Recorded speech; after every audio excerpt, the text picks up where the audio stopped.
अनुवाद याचा 13वा अध्याय. 1 ते काही वचनं आपण वाचूया.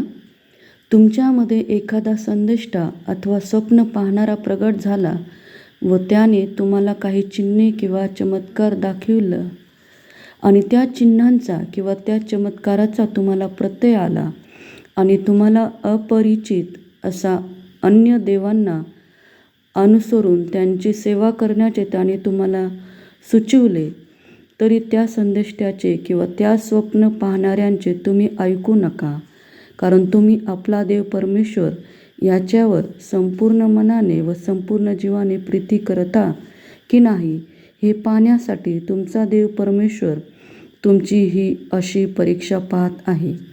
तुम्ही आपला देव परमेश्वर याला अनुसरावे, त्याचे भय बाळगावे, त्याच्या आज्ञा पाळावे, त्याची वाणी ऐकावी, त्याची सेवा करावी आणि त्यालाच चिकटून राहावे.